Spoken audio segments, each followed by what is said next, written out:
Okay, so good day to all. It's Gamebro Tech from Baguio, and it's the day after the big Switch 2 showcase, and for me, I'm happy. I'm satisfied.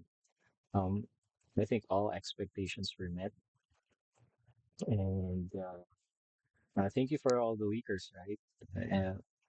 We knew what this most of this system is gonna be about, uh, like months ago. But here it is, and I'm rewatching, kind of rewatching this Nintendo Direct. Last night I went live, so I was kind of tense watching it. But now I'm just rewatching it, and I've seen some of the comments online, and it's yeah, I just realized like just social media is just you know negativity just rises to the top, and most of the talk now is about the prices. Uh, for me, um, for me, it's just personally, I could afford it. Will it break the bank? Not really. Uh, but it does kind of hurt my wallet in a way, especially if I want to buy two games. For some people, though, um, this might be an issue. So you take their perspective. Yeah, it is more simply it's more expensive. It's $150 more expensive than the OG Switch, and people will really, think twice before, maybe they won't buy it launch day. Maybe they'll wait for the holidays. We really don't know. And about the games, we'll talk about that later. But right now, I kind of want to talk about the value proposition of the Switch. Not just the Switch 2, but the Switch. Back 8 years ago, 2017, right?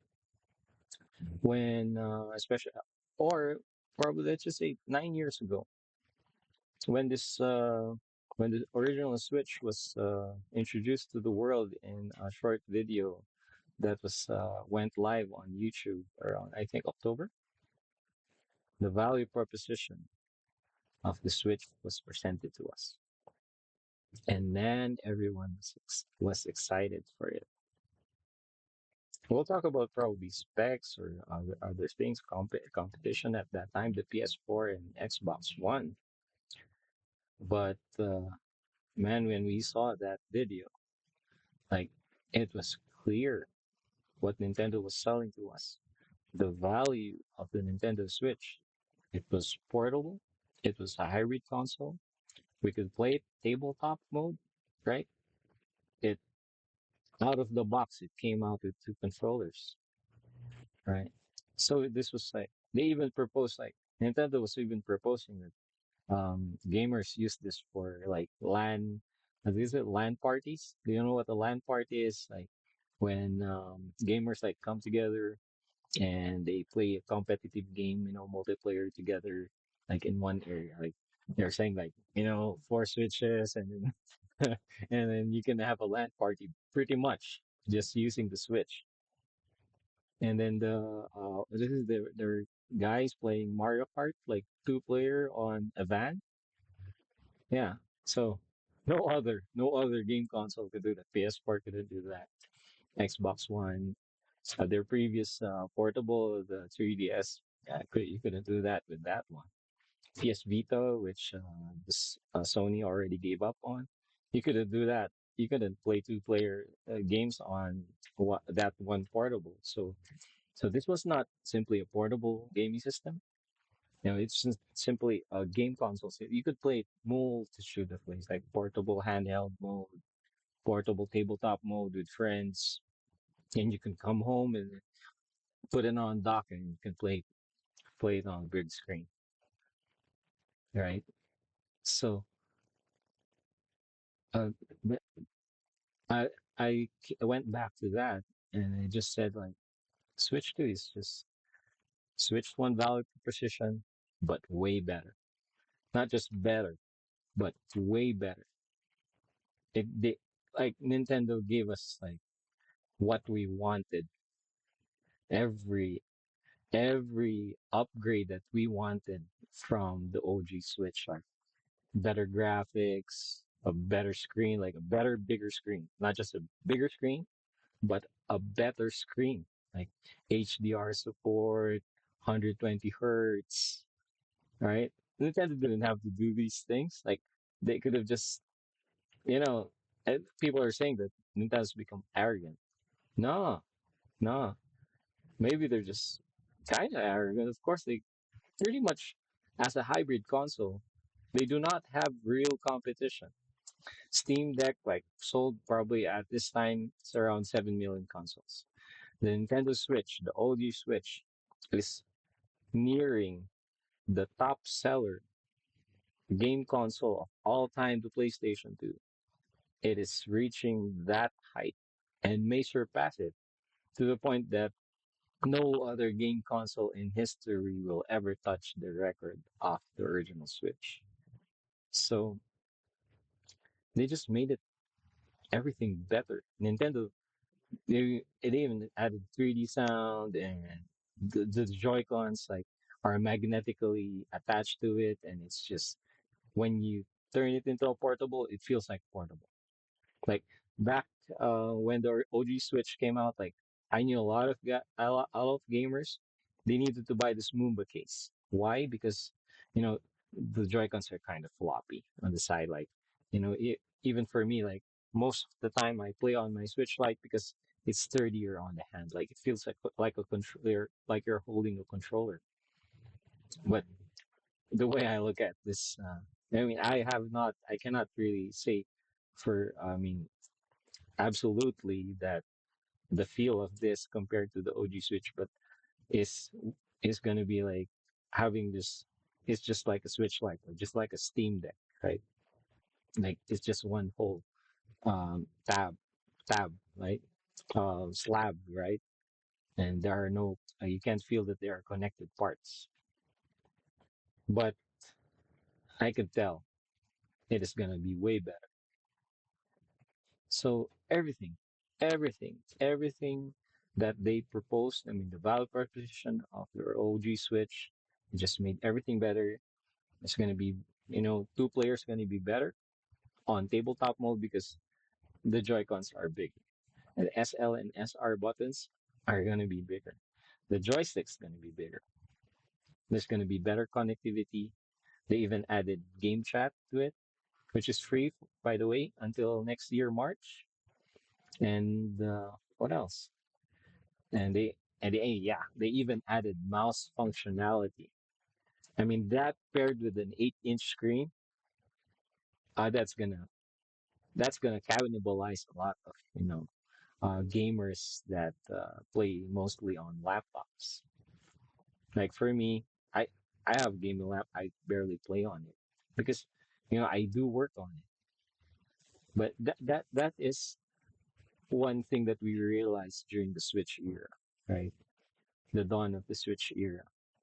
That one, there are a lot of gamers that don't really have time for gaming, but they really, a lot of gamers even develop modern vintage, what is modern MVG, modern vintage gamers, cheap prices, even thanks the OG Switch. Didn't he simply get him back to gaming more? It got him back to game development. Now for me, I always have, you know, but I have time. But I realized, like, I mean, I've been working, what, I only was a full time, not really full time. I only had a lot of time for games until I was college, right? But after that, when I started working, not much time. And ever since that time, I pretty much mostly gamed. I owned game consoles, home consoles, but mostly I played on the GBA, the DS after that, 3DS after that. I had the PS Vita, but most of my gaming was on the 3DS. So when the Switch came out, right, it was almost like that's it. It was the best of two worlds. That's it. I think that's it. You know, uh, it's just the best of two worlds. Like even on the portable. portable mode, you got game console, I mean, home game console graphics. And the Switch 2, it's just simple, like, right? I think the biggest disappointment really isn't the price. The biggest disappointment is that no more gimmicks, actually. No more gimmicks from Nintendo. Like every new console, way back since the Super Nintendo days, there's always some thing that they had to flip the gaming scene around. Right? But now, no, it's just a better Switch. It's more expensive, of course, because it's gonna have 3D sound, bigger screen, yada yada, and of course, games are going to be more expensive because they're going to spend more time developing. They're going to be, there'll be more. They're going to need more artists, more programmers, because as as been reported, Nintendo does not want to use AI. Okay, and that's the only way that they're going to cut costs in production of these games and still,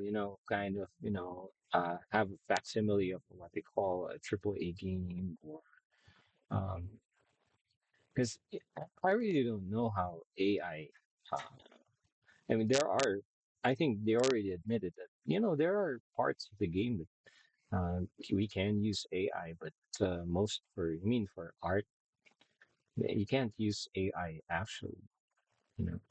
AI can spew out art, but it's not the human element of it. It's really, it needs to come from humans, because art is an expression of human, uh, and of culture. It's out of human experience, right? So there's no, there's still no way as current AI exists, still no way for AI to understand human emotion, right? How can it be cathartic if an artificial intelligence doesn't really know what uh the current experience, It's supposed to be drama, it's supposed to be action, it's supposed to be comedy. Probably why a lot of these new Netflix shows kind of uh really doesn't really, give you that impact because I don't know, really. There's rumors that they're using AI to write these scripts. So, yeah, I guess to close, we should be happy. The Switch 2 is happening. We should be happy that Nintendo's just being honest with us in terms of the costs of this. And maybe down the line, they'll find ways to cut costs in production. Maybe the tariffs will go away and this thing will just be more affordable for more people, right? Just right out of the gate, they've already introduced game sharing. And I think that's going to be a big thing. I mean, a lot of people really just resell their games later on, right? They just play it. I know a lot of gamers like they just beat the game and they just sell the game after. So game sharing actually works in that way. So I could probably I spend 4,000 pesos, the price of that game, $90 or $80. Then I just somebody borrows it from me uh, and that'll work, right? Somebody that I know can't afford the game, or I could split it, like with my friend or with my cousins. I could split the price of the game and then, probably cut cost. I mean, spend less on games like that. But yeah, going back to what I was just saying, I mean, let's just be happy, right? Just be happy that this console is arriving because there still is no replacement for the Switch. As I've realized, there's no replacement for the Switch, and it's a damn great console, and Nintendo just is giving us a better version of it. And whether or not we can afford it launch day, I think if we can't, then just there's still a lot of games to play on the original Switch, and we could just stay at that system for a while. Probably, save up some money, and by the time the holidays come around, maybe we could buy ourselves a Switch too, that we could share among ourselves because at least this one, when you buy it, you're gonna get two players out of it, right? So uh, that said, um, we're really excited. June 5's just around the corner, right? So when I get my hands on Switch too, I'll probably share my thoughts on that as well and how it feels. And of course, as a repair guy for gaming consoles, I will share my thoughts on that as well. So happy gaming to all. That's the most important thing is that we enjoy our games.